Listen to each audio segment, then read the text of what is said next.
ရုပ်အလောင်းတစ်လောင်းကိုမတွေ့ခင်3ရက်အလိုမှာတော့ကနေဒါနိုင်ငံမွန်တာနာပြည်နယ်မှာရှိတဲ့ရှင်းနေတယောက်ကအရေးပေါ်ဌာနကိုဖုန်းဆက်ပြီးတော့သတင်းတစ်ခုအကြောင်းကြားခဲ့တယ်။သူပြောခဲ့တာကလူသတ်မှုကြီးကအမှန်တကယ်ဖြစ်ပွားနေပြီဆိုပြီးတော့ရဲတွေကိုပြောခဲ့တာပါ။အဲ့ဒီလိုသတင်းပေးခဲ့တဲ့ရှင်းနေရဲ့နာမည်ကတော့ရိုဂျာရန်ဗီပဲဖြစ်ပါတယ်။ရိုဂျာက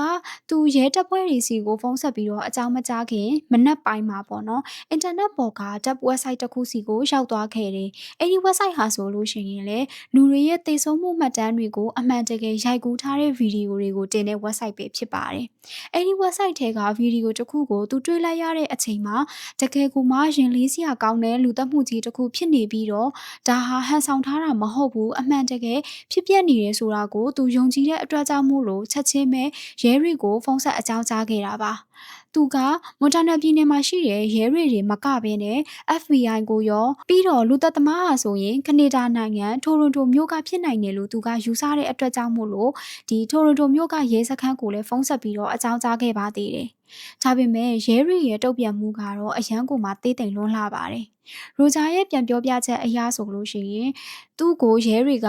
နင်းပြောနေတဲ့စကားကြီးကဘာတိတ်ပဲမှမရှိဘူး။ပြီးတော့လူသက်သမားကသူကျူးလွန်နေတဲ့ဒီသက်သေဗီဒီယိုကိုအင်တာနက်ပေါ်မှာတင်နိုင်ပါမလားဆိုပြီးတော့မှပြောခဲ့တယ်လို့ဆိုခဲ့တယ်။အဲဒီလိုနဲ့ပဲရဲတွေဘက်ကနေလည်းထူးထူးခြားခြားဘာလှုပ်ရှားမှုမှမရှိခဲ့သလိုရှာဖွေတာမျိုးတွေစစ်ဆေးတာမျိုးတွေလည်းမရှိခဲ့ပါဘူး။မျိုးတွေကစာတိုက်တစ်ခုစီကိုလူခန္ဓာကိုအစိတ်အပိုင်းတွေပါတဲ့ပါဆယ်အိတ်တွေစတင်ပြီးတော့ရောက်လာတဲ့အချိန်ထိပါပဲ။ဒါဟာဆိုရင်ကနေဒါတနိုင်ငံလုံးနေမကပဲနဲ့တကမ္ဘာလုံးကိုပါတုံလုံးခြောက်ခြားသွားစေခဲ့တဲ့ဂျွန်လင်ရဲ့အမှုပဲဖြစ်ပါတယ်။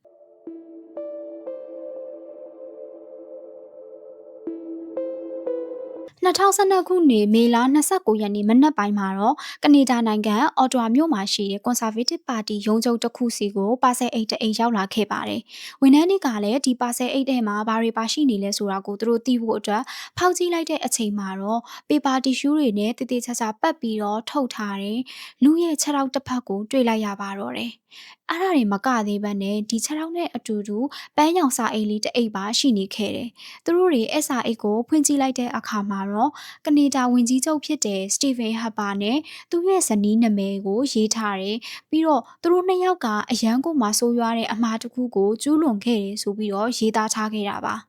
ဒါကြောင့်ပဲ Conservative Party ရုံးချုပ်တစ်ခုလုံးကချက်ချင်းဆိုသလိုလုံခြုံရေးအရာလော်ဒေါင်းချလိုက်ရတော့တာပေါ့အဲ့ဒီဖြစ်ပြီးတော့တနားရီတောင်မကြာသေးခင်မှာပဲအော်တဝါမြို့ရဲ့တခြားနေရာတစ်ခုကကနေဒါ Post Office ကဝန်ထမ်းတွေကပါဆယ်အိတ်တအိတ်ကိုထပ်ပြီးတော့တွေ့လာရပြန်ပါတယ်။သူတို့ကဒီပါဆယ်အိတ်ကိုမတင်ကားစရာကောင်းလို့ရှာဖွေကြည့်လိုက်တဲ့အခါမှာတော့ဒီလိပ်စာဟာဆိုလို့ရှိရင် Liberal Party ရုံးချုပ်တစ်ခုကိုပို့ရမှာဖြစ်ပြီးတော့အထဲမှာတော့လူရဲ့ဘယ်ဘက်လက်တစ်ဖက်ပါဝင်နေတာကိုတွေ့လိုက်ရပါတယ်။အဲ့ဒီနေ့မှာပဲဒီဖြစ်ရပ်တွေဖြစ်ပွားနေတဲ့နေရာနဲ့မိုင်းတရွာကျော်လောက်ဝေးတဲ့မွန်ထရီယယ်မြို့ကစနိုးတောင်ရပ်ကွက်တစ်ခုမှာဆိုရင်လည်းထိတ်လန့်စရာကောင်းတဲ့အဖြစ်အပျက်ကြီးတစ်ခုကစတင်နေပါပြီ။အပါမတ်တစ်ခုကအလုံးလုံးနေတဲ့လုံခြုံရေးဝန်ထမ်းတစ်ယောက်ကအမိုက်ပုံးနောက်မှာခရီးဆောင်အိတ်တစ်ခုကိုသူတွေ့လိုက်ရတယ်။သူတွေ့နေတာတော့ရက်တော်ကြာပြီပေါ့နော်။ဒါပေမဲ့တန်တရားဖြစ်စရာကောင်းလို့သူကဒီအိတ်ကိုဒီတခြားဧည့်သည်တစ်ယောက်ကထားခဲ့တာလားလာယူမလားဆိုပြီးတော့စောင့်ကြည့်နေခဲ့တာပေါ့နော်။ဒါပေမဲ့လည်းရက်တော်ကြာတဲ့အခါမှာတော့အထဲထဲကနေအသားပုံနှံ့ကြီးကပုတ်ဆက်ဆက်အနှံ့ကြီးကထွက်လာပြီးတော့မခံမရက်နိုင်လောက်အောင်ပြင်းထန်လွန်းတဲ့အတွက်ကြောင့်မို့လို့သူကဒီအိတ်ကိုစစ်ဆေးဖို့လိုလာပြီဆိုပြီးတော့အိတ်နာကိုသွားပြီးတော့အိတ်ကိုဖွင့်ကြည့်လိုက်တဲ့အခါမှာတော့အထဲထဲမှာလူခန္ဓာကိုယ်အစိတ်အပိုင်းဖြစ်တဲ့ဒီခန္ဓာကိုယ်အလဲပိုင်းတစ်ခုကိုတွေ့လိုက်ရတယ်။ဦးခေါင်းတွေခြေတွေလက်တွေဘာမှမပါဘဲနဲ့အလဲပိုင်းတစ်ခုပဲရှိနေခဲ့တာပါ။သူအဲ့ဒါကိုမြင်လိုက်ရတဲ့အခါမှာအရန်ကိုမှတုံလုံးသွားပြီးတော့ချက်ချင်းပဲ911ကိုဖုန်းဆက်အကြောင်းကြားခဲ့တယ်။မူနာအခုထိပြောပြရသလောက်ဆိုလို့ရှိရင်ရှာဖွေတွေ့ရှိမှုက3ခုမျိုးက2မျိုးပေါ့နော်အဲ့ဒီအရာအားလုံးဟာဆိုလို့ရှိရင်လည်းတရက်ထဲနိုင်ပိုင်းအတွင်းမှာတင်တစ်ခုပြီးတစ်ခုသတင်းပို့ခံခဲ့ရတာပါဒီဖြစ်ရဲ့နောက်ွယ်မှာတော့လူတစ်ယောက်တည်းပဲရှိနေခဲ့တာပဲဖြစ်တယ်။အဲဒီလူဟာဆိုလို့ရှိရင်လည်းခန္ဓာကိုယ်အစိတ်အပိုင်းတွေကိုတည်တည်ချာချာကြိုတင်စီစဉ်ပြီးတော့မှပို့ဆောင်ခဲ့တာပဲဖြစ်ပါတယ်။ နိုင်ပိုင်းအတွင်းမှာပဲစုံစမ်းစစ်ဆေးရေးအဖွဲ့ကဒီခရီးဆောင်အိမ်တွေ့ရှိခဲ့တဲ့အဆောက်အဦစီကိုရောက်လာပြီးတော့ဒီအဆောက်အဦမှာရှိတဲ့ CCTV ကင်မရာမှတ်တမ်းတွေကိုပြန်လည်ပြီးတော့စစ်ဆေးခဲ့ကြတယ်။အဲ့ဒီအခါမှာတော့အနက်ရောင်စပင်ခန္ဓာကိုယ်ကပိန်ပိန်ပပနဲ့အမျိုးသားတစ်ယောက်ဟာဆိုလို့ရှိရင်အမိုက်ပစ်ဖို့အတွက်အချိန်ချင်းဝင်လိုက်ထွက်လိုက်လုပ်နေတာကိုသူတို့တွေ့လိုက်ရတယ်။အဲ့ဒီလူဟာဆိုလို့ရှိရင်အမိုက်အိတ်တွေတန်ရှင်းရေးသုံးပစ္စည်းကိရိယာတွေပြီးတော့တစ်တာတွေကိုတည်တည်ချာချာစနစ်တကျရှင်းလင်းနေတဲ့ပုံရိပ်တစ်ခုပါပဲပြီးတော့ CCTV မှတ်တမ်းတစ်ခုမှာဆိုလို့ရှိရင်လေသူအပြင်ထွက်ခန့်နီးမှာအောက်ထပ် lobby ကိုရောက်တဲ့အခါမှာဆိုရင်ခဏရက်ပြီးတော့သူ့ကိုယ်သူမှန်ထဲမှာပြန်ကြည့်နေပါသေးတယ်။ဒါပေမဲ့အဲ့ဒီလူကဘာတူလ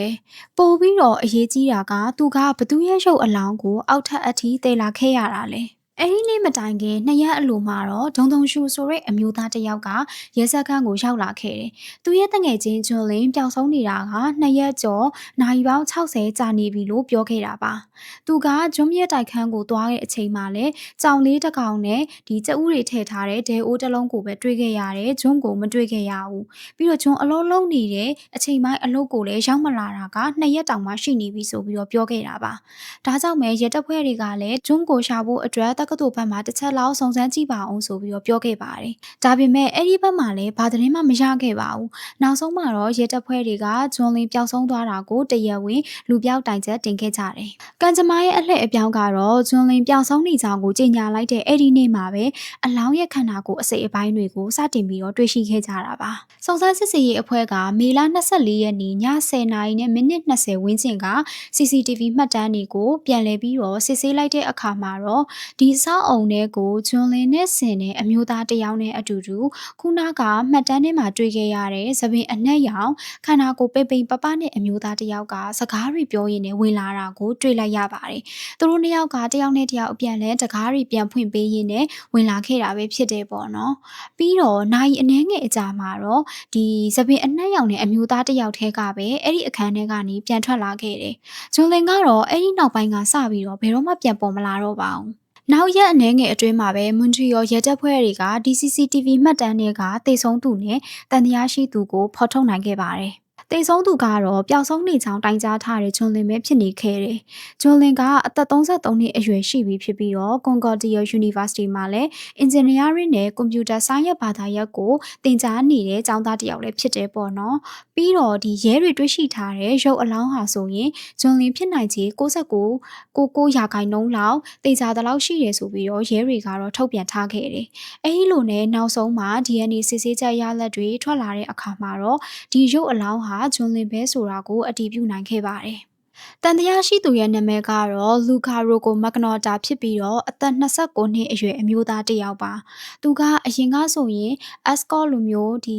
date point အလုပ်လုပ်ခဲ့ဘူးသူဖြစ်ပြီးတော့နောက်ပိုင်းမှာဆိုလို့ရှိရင်လည်းပွန်းအတာတစ်ယောက်ဖြစ်လာဖို့ကိုစူးစမ်းနေတဲ့သူလည်းဖြစ်ပါတယ်ရဲတပ်ဖွဲ့ကလူကကိုကြိုတင်ကြံစီတပ်ဖြတ်မှုပြီးတော့ရုပ်အလောင်းကိုလည်းတိတ်ခမဲစွာပြုမှုမှုတွေနဲ့ဖမ်းရန်ထုတ်ခဲ့ပါတယ်ဒါပေမဲ့အဲ့ဒီအချိန်မှာတော့လူကာကထွက်ပြေးတိမ်းရှောင်နေခဲ့ပါပြီလေရင်ခရီးစဉ်မှတ်တမ်းတွေအရမေလ26ရက်နေ့မှာသူက Paris ကိုထွက်သွားခဲ့တယ်။အဲ့ဒီနေ့ဟာဆိုလို့ရှိရင်သူနောက်ဆုံးအမိုက်ပစ်ပြီးတော့နိုင်ပိုင်းအကြာမှာပဲဖြစ်သွားခဲ့တာပဲဖြစ်တယ်ပေါ့နော်။အဲ့ဒီလိုနဲ့ရဲတွေကလူကကိုနိုင်ငံတကာအဆင့်လိုင်းလံရှာဖွေနေချိန်မှာပဲနောက်ထပ်စက်သိန်းထားစရာကောင်းတဲ့တဲတော်စာတစ်ခုကိုထပ်ပြီးတော့တွေ့ခဲ့ရပါတယ်။မေလ25ရက်နေ့မှာတော့ Go website တစ်ခုပေါ်မှာဗီဒီယိုတစ်ခုကို upload တင်ထားတာကိုတွေ့ခဲ့ရတယ်။ Go website ဆိုတာကဒီသွေးထွက်တန်ယိုဗီဒီယိုတွေကိုတင်တဲ့ website တစ်ခုပဲဖြစ်တယ်ပေါ့နော်။အဲ့ဒီဗီဒီယိုဟာဆိုလို့ရှိရင်17မိနစ်ကြာဗီဒီယိုတစ်ခုဖြစ်ပြီးတော့နာမည်ကိုတော့ One Lunatic One Ice Space ဆိုပြီးတော့နာမည်ပေးထားခဲ့တယ်။အဲ့ဒီဗီဒီယိုထဲမှာဆိုရင်တော့လူကာနဲ့ဂျွန်လင်တို့ပါဝင်နေတယ်ပေါ့နော်။ပြီးတော့အဲ့ဒီဗီဒီယိုကဒီဂျွန်လင်တေဆုံးတဲ့အချိန်ကိုရိုက်ကူးထားတာတော့မဟုတ်ခဲ့ပါဘူး။လူကာကဂျွန်ကိုတေပြီးတဲ့နောက်မှာသူ့ရဲ့ရုပ်အလောင်းကိုဘာတွေလုပ်ခဲ့တယ်လဲဆိုတာကိုရိုက်ကူးထားခဲ့တာပဲဖြစ်ပါတယ်။နောက်ပိုင်းစုံစမ်းမှုတွေအရာလူကာကဂျွန်ရဲ့ခန္ဓာကိုယ်ကိုဆေးခတ်ပြီးတော့မှတပ်ဖြတ်ပစ်ခဲ့တယ်လို့သိခဲ့ရပါတယ်။အဲ့ဒီနောက်ရုပ်အလောင်းနဲ့ပတ်သက်ပြီးတော့လည်းသူလှုပ်ဆောင်ခဲ့သည်များအသေးစိတ်အရာအလုံးကိုလည်းကင်မရာရှေ့မှာမှတ်တမ်းတင်ထားခဲ့တာပဲဖြစ်ပါတယ်။လူကာဟာဆိုရင်ရုပ်ရှင်ဇာတ်ကားတကားတွေကဇက်ဝင်ကန်တစ်ခုကိုပြန်လဲတူးပပြီးတော့စူးစမ်းခဲ့တယ်လို့ဒီရဲတပ်ဖွဲ့တွေကတော့ယုံကြည်ခဲ့ကြတယ်ပေါ့နော်။အဲ့ဒီရုပ်ရှင်ကတော့1992ခုနှစ်ကထွက်ရှိခဲ့တဲ့ Thriller ရုပ်ရှင် Basic Instinct ပဲဖြစ်ပါတယ်။ သူကရိုက်ကူးထားမဲ့အစီအစဉ်တွေကိုလည်းကြိုတင်ပြီးတော့စီစဉ်ထားခဲ့တယ်ပေါ့နော်အသုံးပြုမဲ့ပစ္စည်းတွေပြီးတော့ဒီကင်မရာအန်ဂယ်တွေထောင်းတွေအဲ့ဒီမှာပါဝင်တဲ့အစီအစဉ်တွေကအစအားလုံးကိုကြိုတင်ပြီးတော့စီစဉ်ထားခဲ့တာပါဒါပေမဲ့သူလုပ်ခဲ့တဲ့အရာတွေကအဲ့ဒါတွေထပ်တောင်ပို့ပြီးတော့ဆိုးရွားနေခဲ့ပါတယ်ဂျွန်းရဲ့ရုပ်အလောင်းကိုလိမ်မိုင်းဆိုင်ရာအရာစော်ကားခဲ့ပြီးတော့ခန္ဓာကိုယ်ကိုအပိုင်းပိုင်းကိုဖျက်ချောက်ဖြစ်ခဲ့တယ်ဒီလုံရက်တီအားလုံးကိုကင်မရာနဲ့အစအဆုံးကိုမှတ်တမ်းတင်ထားခဲ့တာပါနောက်ဆုံးမှာသူက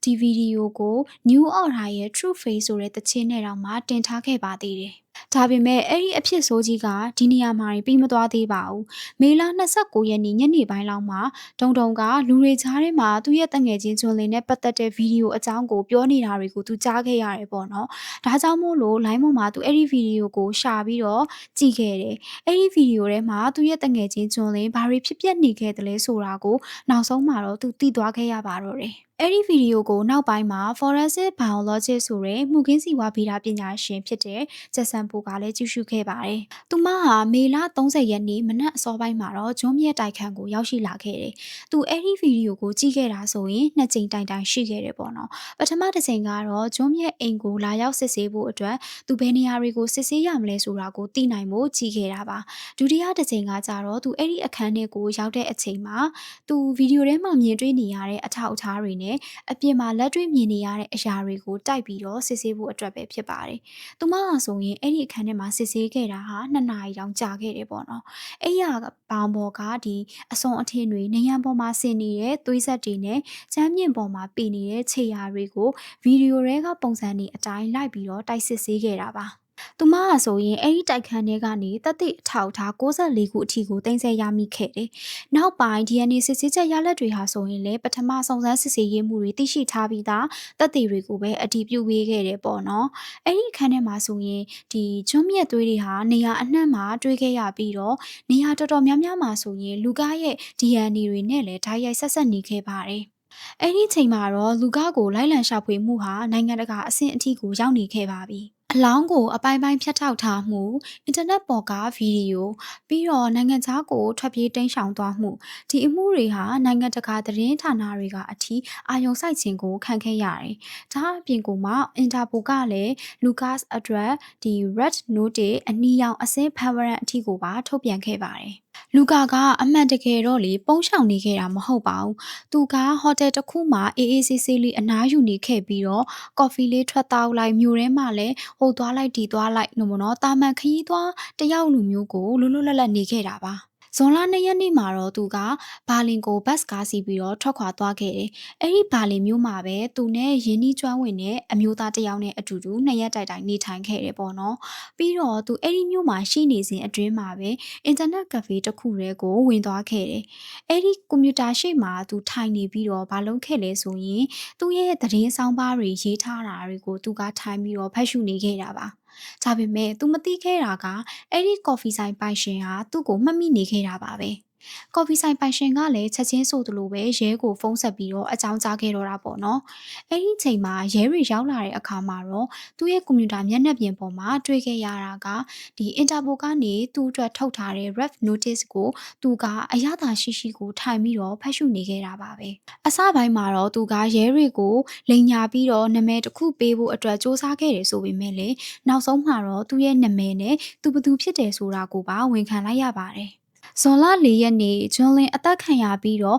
10ရက်အကြာမှာပဲသူ့ကိုရဆက်ဆက်တပ်ဖြတ်ပစ်ခဲ့တဲ့လူသက်သမားဟာဆိုရင်ရဲရီရဲ့ထိန်းချုပ်မှုအောက်ကိုရောက်ရှိသွားခဲ့ပါပြီ။ဒါပေမဲ့ဒီအဖြစ်ပြရဲ့ထိတ်လန့်စရာတွေဟာဆိုရင်ဆက်ပြီးတော့ပေါ်လာနေသေးပါပဲ။ဇွန်လ9ရက်နေ့မွန်းလွဲတနာရီမှာတော့ဗန်ကူဗာမြို့မှာရှိတဲ့ဒီမူလာတန်းကျောင်းတစ်ကျောင်းကိုပါဆယ်ထုတ်တစ်ထုပ်ရောက်လာခဲ့တယ်။ဝန်ထမ်းတစ်ယောက်ကအဲ့ဒီပါဆယ်ထုတ်ကိုဖောက်ကြည့်လိုက်တဲ့အခါမှာတော့အထဲထဲမှာလူရဲ့လက်တစ်ဖက်ကိုတွေ့လိုက်ရပါတယ်။ဒါတွေမကသေးပဲအဲ့ဒီဗန်ကူဗာမြို့မှာရှိတဲ့ဒီအမျိုးသားအကြောင်းတစ်ကြောင်းစီကိုလည်းနောက်ထပ်ပါဆယ်ထုတ်တစ်ထုပ်ရောက်လာခဲ့လို့ဝန်ထမ်းတွေကဖောက်ကြည့်လိုက်တဲ့အခါမှာတော့နောက်ထပ်6ရောက်တစ်ဖက်ကိုပါထပ်ပြီးတော့တွေ့လိုက်ရပါတော့တယ်။အဲ့ဒီခန္ဓာကိုယ်အစိတ်အပိုင်း2ခုစလုံးကိုလူကာကသူနိုင်ငံခြားကနေမထွက်သွားခင်မွန်ထရီယယ်ကနေစာတိုင်းနဲ့ကြိုတင်ပြီးတော့ပို့ထားခဲ့တာပဲဖြစ်တယ်ပေါ့နော်။ ဗန်ကူးဗာမြို့ကိုရောက်လာတဲ့တက်တာတွေထဲမှာတော့စလုံးကြီးကြီးတွေနဲ့ရေးထားတဲ့ကဗျာတစ်ပုဒ်ပါလာခဲ့ပါတယ်။အဲဒီကဗျာကဆိုရင် Rose are red, violets are blue ပြီးတော့ they are going to need dental record to identify you ဆိုပြီးတော့ရေးထားတာပါ။သူ့ရဲ့အဓိပ္ပာယ်ကနှင်းစီပန်းကအနီရောင်ဖြစ်တယ် violet ပန်းကအပြာရောင်ဖြစ်တယ်။မင်းဘာတူလဲဆိုတာကိုသိနိုင်ဖို့မင်းရဲ့သွားမှတ်တမ်းတွေလိုလာလိမ့်မယ်ဆိုပြီးတော့ရေးထားတာပါ။ဒါအပြင်ကမှတစ်တာရဲ့အောက်ခြေမှာဆိုလို့ရှိရင်လည်းလက်နဲ့ဆွဲထားတဲ့နှလုံးပုံတစ်ပုံကိုပါတွေ့လိုက်ရပါတယ်။ဒီပါဆယ်တုံးတွေကိုတွေ့ရှိပြီးတဲ့နောက်မှာတော့ဂျွန်လင်းရဲ့ခန္ဓာကိုယ်အစိတ်အပိုင်းတွေကိုတော့တော်တော်များများတွေ့ခဲ့ရပြီပေါ့နော်။ဒါပေမဲ့သူ့ရဲ့ဦးခေါင်းကိုတော့အခုချိန်ထိမတွေ့ရသေးပါဘူး။ဇွန်လလရောက်တဲ့အချိန်မှာတော့သတင်းပေးတဦးရဲ့အကြောင်းကြားချက်ကြောင့်ပဲရဲတပ်ဖွဲ့တွေကမွန်ထရီယယ်မြို့ကဒီအနောက်တောင်ဘက်မှာရှိတဲ့ပန်းချံတစ်ခုစီကိုတွားရောက်ပြီးတော့ရှာဖွေခဲ့ကြတယ်။အဲဒီပန်းချံတွေကရေကန်တစ်ခုရဲ့အဆက်နာမှာတော့ဂျွန်လင်းရဲ့ဦးခေါင်းကိုရှာဖွေတွေ့ရှိခဲ့ကြပါတယ်။နောက်ဆုံးမှာတော့ဂျွန်လေးရဲ့ခန္ဓာကိုယ်အစိတ်အပိုင်းတွေအားလုံးကိုလည်းပြန်လည်ပြီးတော့ရှာဖွေတွေ့ရှိခဲ့ကြပြီးဒါကြောင့်ပဲအာနာပိုင်တွေကသူ့ရဲ့ရုပ်အလောင်းကိုဝမ်းနဲ့ပူဆွေးနေတဲ့မိသားစုထံကိုပြန်လည်ပြီးတော့အနှံခဲ့ပါတယ်။2012ခုနှစ်ဇွန်လ17ရက်နေ့မှာကျွန်းရဲ့ရုပ်အလောင်းကိုမိသကြိုခဲ့ကြတယ်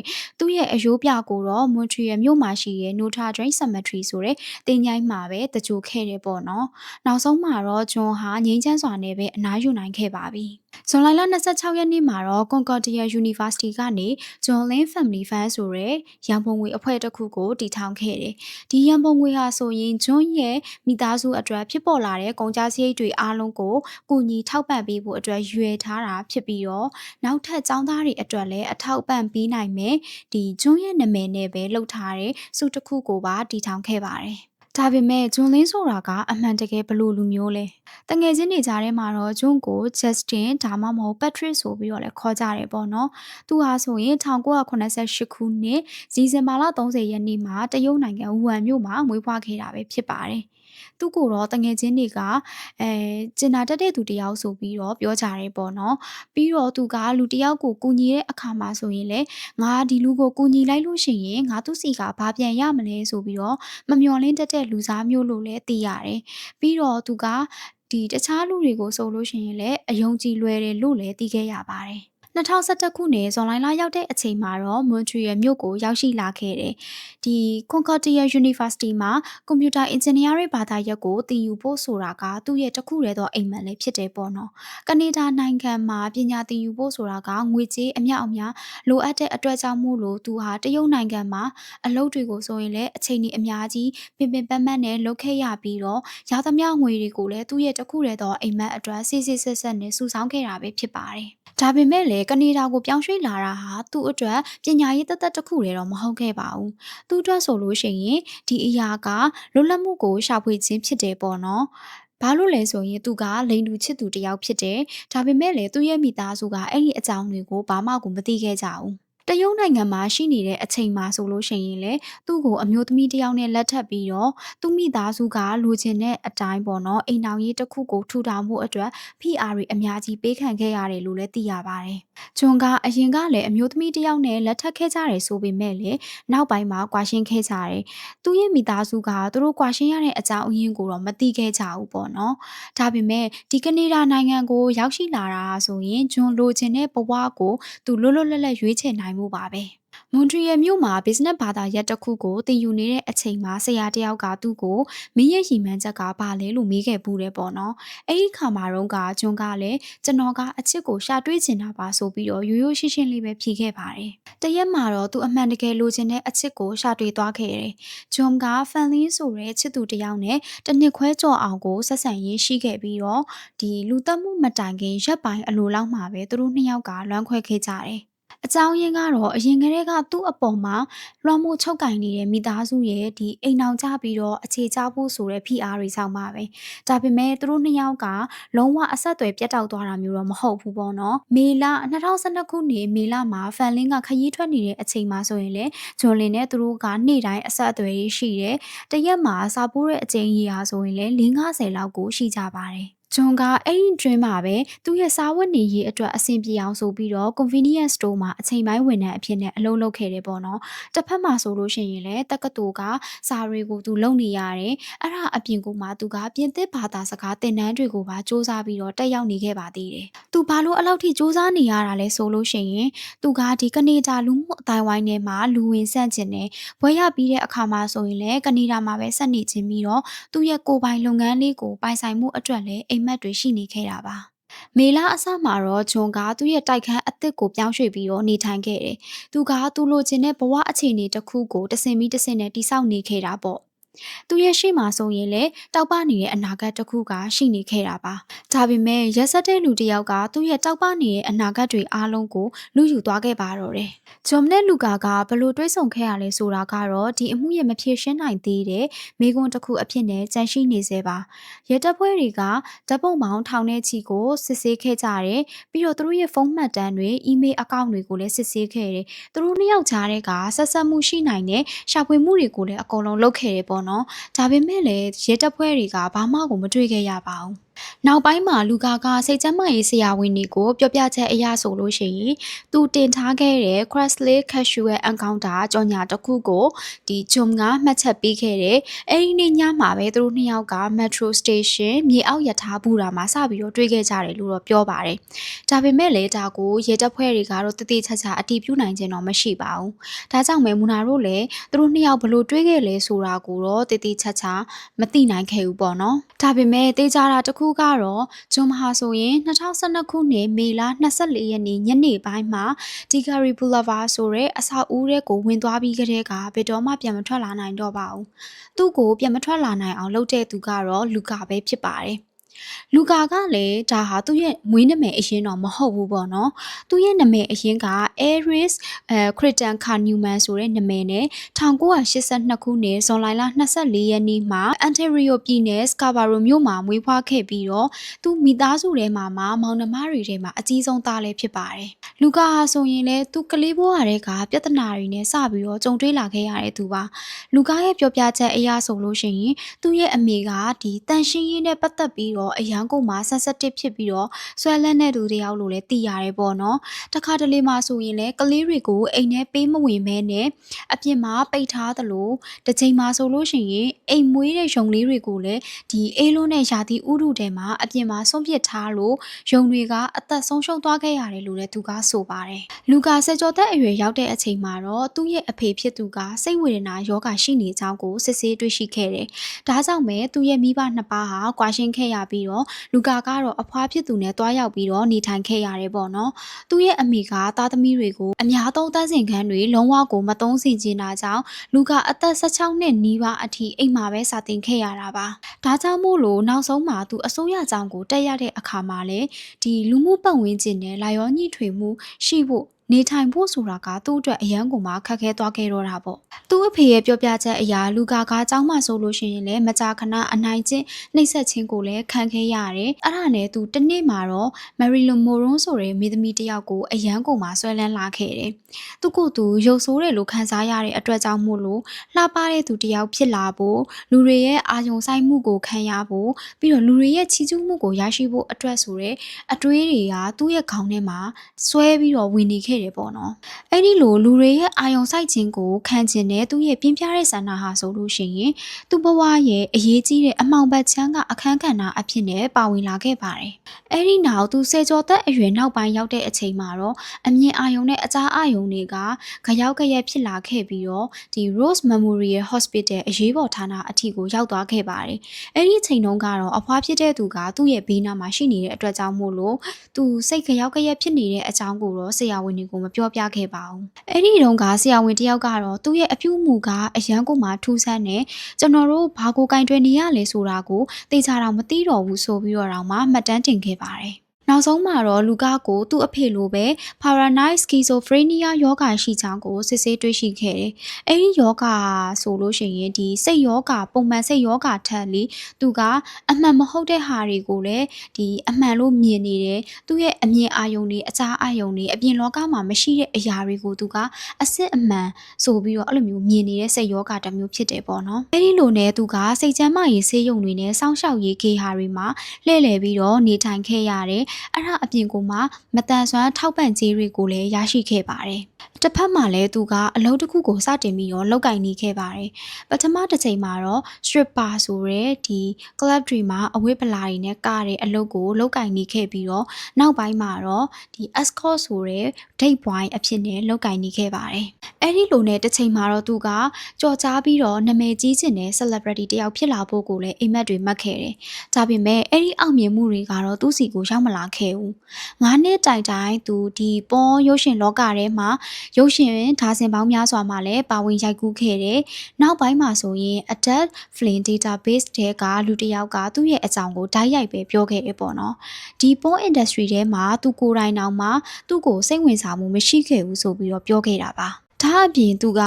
ရဲ့ဘဝကိုရိုးရိုးသားသားလည်းမနေထိုင်ခဲ့ပါဘူး။2004-2005ခုနှစ်တွေမှာဆိုလို့ရှိရင်လည်းလိမ်လည်မှုတွေနဲ့ပဲစတင်ပြီးတော့ပေါ်ပေါက်လာခဲ့တယ်။သူရင်းနှီးတဲ့အမျိုးသမီးတွေနာမည်နဲ့ credit card တွေကိုရှောက်ထားပြီးတော့ဒေါ်လာထောင်နဲ့ချီကိုအကျွေးတွေဝယ်ယူပြီးတော့တုံးဆွဲခဲ့တာကြောင့်သူ့ကိုခေါ်ယူပြီးတော့မမေးမြန်းခင်မှာပဲဒီထိမ့်သိမ်းခံထားရတာဟာဆိုရင်16ရက်တောင်မှကြာမြင့်ခဲ့တယ်။နောက်ပိုင်းမှာဆိုလို့ရှိရင်လည်းပြစ်ဒဏ်တွေချမှတ်ခံခဲ့ရပါတယ်။2006ခုနှစ်ဩဂတ်လ12ရက်နေ့မှာတော့သူ့ရဲ့တရားဝင်နာမည်အဖြစ်လူကာရိုကိုမကနော်တာဆိုပြီးတော့ပြောင်းလဲခဲ့တာပဲဖြစ်ပါတယ်။သူပြောခဲ့တာကတော့အတိတ်ကမကောင်းတဲ့အရာတွေကိုအကုန်လုံးဖျောက်ဖျက်ဖြစ်ပြီးတော့နာမည်သစ်လူအသစ်နဲ့ဘဝအသစ်တစ်ခုကိုစတင်မဲ့ပုံစံမျိုးလို့ပြောခဲ့တာပေါ့နော်။ဒါတောင်မှသူကလူတွေရဲ့အာယုံစိုက်မှုကိုလည်းခံချင်နေပါသေးတယ်။ဒါကြောင့်ပဲ reality TV show တွေမှာပါဝင်ဖို့အတွက်ဆိုပြီးတော့ audition တွေမှာစတင်ပြီးတော့ပါဝင်ခဲ့တယ်။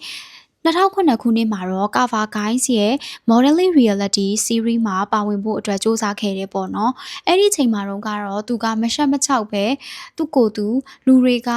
သူ့ကိုချောတယ်လို့ပြောကြတယ်ဆိုပြီးတော့မှပြောတယ်ပေါ့နော်။ဒါပေမဲ့လည်းသူဟာအဲ့ဒီ audition တိုင်းမှာဆိုလို့ရှိရင်ပယ်ချခြင်းကိုခံခဲ့ရတာပါ။သူရဲ့ audition တိတ်ခွေတွေဟာဆိုလို့ရှိရင်အဲ့ဒီအချိန်တည်းကဘသူကမှလည်းစိတ်မဝင်စားချသလို9နှစ်လောက်ပြစ်ထားခြင်းကိုလည်းခံခဲ့ရပါတယ်။ဒါပေမဲ့2012ခုနှစ်ဇွန်လရောက်တဲ့အခါမှာတော့ CNN သတင်းဌာနကနေသူ့ရဲ့ audition video ကိုတစ်ကမ္ဘာလုံးသိအောင်ဆိုပြီးတော့ပြန်လည်ပြီးတော့ထုတ်လွှင့်ပြသခဲ့တယ်ပေါ့နော်။အကြောင်းရင်းကတော့အဲ့ဒီ video ထဲမှာပါဝင်နေတဲ့လူဟာဆိုရင်အခုအချိန်မှာတစ်ကမ္ဘာလုံးကအလိုအရှိဆုံးရာဇဝတ်သားဖြစ်နေလို့ပါပဲ။2008ခုနှစ်မှာလည်း Plastic Made Perfect ဆိုတဲ့ဒီ plastic surgery လုပ်တဲ့ reality show မှာပါဝင်ဖို့အတွက် audition ဝင်ခဲ့ပါသေးတယ်။သူမျှော်လင့်ထားတာကအခမဲ့ surgery လုပ်လို့ရမယ်ပြီးတော့လူတွေကလည်းသူ့ကိုပို့ပြီးတော့လူသိများလာမယ်ပေါ့နော်။ဒါပေမဲ့အဲ့ဒါကလည်းဘာမှကိုဖြစ်မလာခဲ့ပါဘူး။ဒါတောင်မှသူကဇွဲမလျှော့သေးဘက်နဲ့2010ခုနှစ်မှာဆိုရင် bisexuality ဆိုတဲ့အကြောင်းကိုရိုက်ကူမဲ့ documentary မှာပါဝင်ဖို့အတွက်လည်းစ조사ခဲ့ပါသေးတယ်။အဲ့ဒါကလည်းသူ့အတွက်ဘာမှကိုဖြစ်မလာခဲ့ပါဘူး။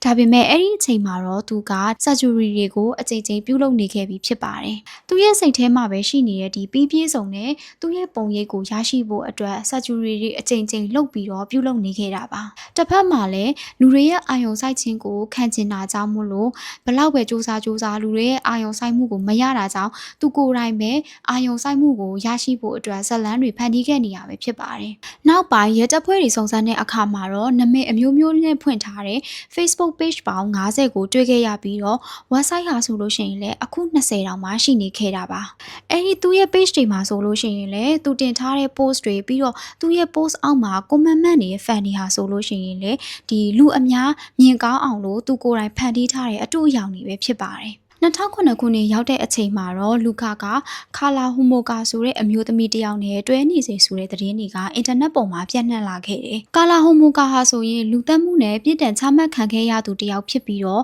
ဒီကနေဒါနိုင်ငံမှာနာမည်ဆိုးနဲ့ကြော်ကြားတဲ့အမျိုးသမီးလူသက်သမားတွေထဲကမှတစ်ယောက်ပဲဖြစ်ပါတယ်။အဲဒီခါမှာတော့လူကာကတိုရိုတိုဆန်ဆိုတဲ့သတင်းစာမှာအင်တာဗျူးပေးခဲ့ပြီးတော့ဒီသတင်းဟာမဟုတ်မမှန်ကြောင်းကိုသူကိုယ်တိုင်ပဲရှင်းခဲ့တယ်ပေါ့နော်။အဲ့ဒါအပြင်ကိုမှသူ့ကိုလူတစ်ယောက်က နှောက်ယှက်ချင်လို့အခုလိုမျိုးလိုက်လံပြောဆိုနေတာပါဆိုပြီးတော့တောင်မှပြောခဲ့ပါသေးတယ်။ဒါပေမဲ့သူ့ကိုအင်တာဗျူးခဲ့တဲ့သတင်းတောက်ကတော့ဒီသတင်းဟာဆိုလို့ရှိရင်သူကိုယ်တိုင်ဖန်တီးခဲ့တာဖြစ်နိုင်တယ်ဆိုပြီးတော့တောင်မှယူဆခဲ့ပါတယ်။နောက်ပိုင်းမှာတော့လူကာက YouTube ပေါ်မှာ 1.2 ticket ဆိုတဲ့နာမည်နဲ့ဗီဒီယိုတစ်ခုကိုတင်ခဲ့တယ်။အဲ့ဒီဗီဒီယိုထဲမှာဆိုလို့ရှိရင်လည်းသူကြောင်လေးနှစ်ကောင်ကိုရရဆက်ဆက်တက်ဖြတ်နေတဲ့မှတ်တမ်းတွေပါဝင်နေခဲ့ပါတယ်။သူဟာဆိုရင်လူတွေရဲ့အာရုံစိုက်မှုကိုရရှိဖို့အတွက်နဲ့အခုလိုမျိုးတရိษံလေးနှစ်ကောင်ကိုရရဆက်ဆက်တက်ဖြတ်နေခဲ့တာပဲဖြစ်တယ်ပေါ့နော်။ဒီတစ်ချိန်မှာတော့ internet community ကနေသူ့ရဲ့နောက်ကိုစတင်ပြီးတော့လိုက်ပါတော့တယ်။အဲ့ဒီဗီဒီယိုကိုဘသူကစတင်ခဲ့တယ်လဲဆိုတာကိုခြေရာခံမှုအတွက်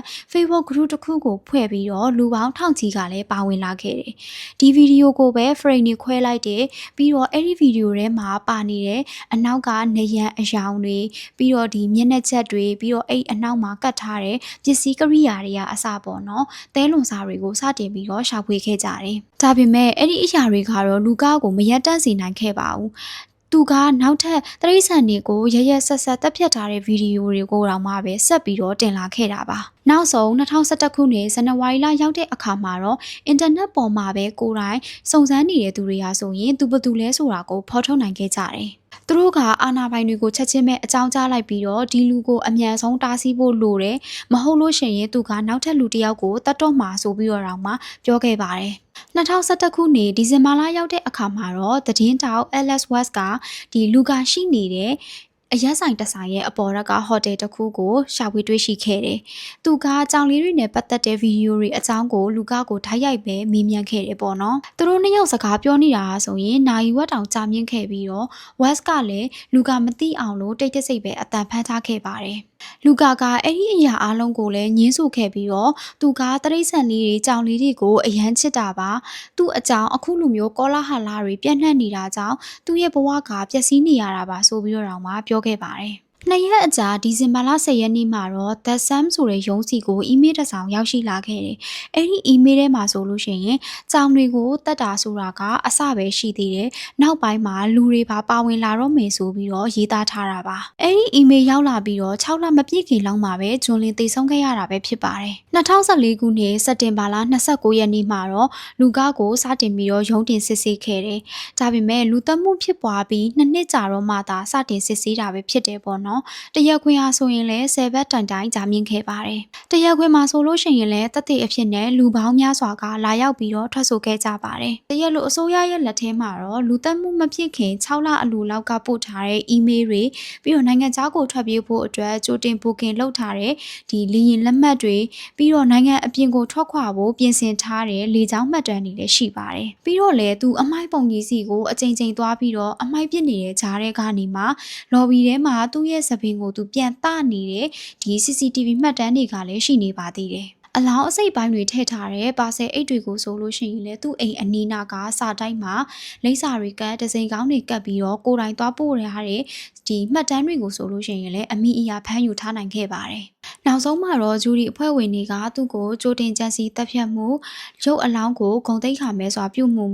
ရုံးရှာပွဲပစ္စည်းတွေကိုစာတိုက်ကနေပေးပို့မှုနောက်ထပ်ကနေဒါဝင်ကြီးချုပ်နဲ့လွှတ်တော်အမတ်ကိုရာဇဝတ်မှုဆိုင်ရာနှောက်ယှက်မှုတွေနဲ့စီရင်ချက်ချမှတ်လိုက်တယ်။အဲဒီခါမှာတော့လူကာဟာလုံးဝကိုငြိမ်ကျသွားခဲ့ပြီးတော့ဘာတုံ့ပြန်မှုမှကိုမရှိခဲ့ပါဘူး။သူ့ကိုကနေဒါဥပဒေအရထောင်ဒဏ်တစ်သက်ကျွန်းချမှတ်ခဲ့ပြီးတော့25နှစ်အတွင်းမှာအယူခံဝင်ခွင့်ရှောက်ထွားခွင့်ကိုလည်းပိတ်ပင်ထားခဲ့ပါတယ်။ဒီအမှုလေးကတော့ဒီမှာရင်ပြီးသွားပါပြီနော်။နားဆင်သူတွေအနေနဲ့လည်းဒီအမှုပေါ်ကိုဘယ်လိုထင်မြင်ကြသလဲဆိုတာလေးတွေကိုကွန်မန့်မှာရေးသွားပေးကြပါဦးနော်။ဒါဆိုရင်နောက်ထပ်အမှုတွေမှာစိတ်ဝင်စားစရာကောင်းတဲ့အမှုတွေနဲ့ပြန်ဆုံကြပါမယ်။ Bye bye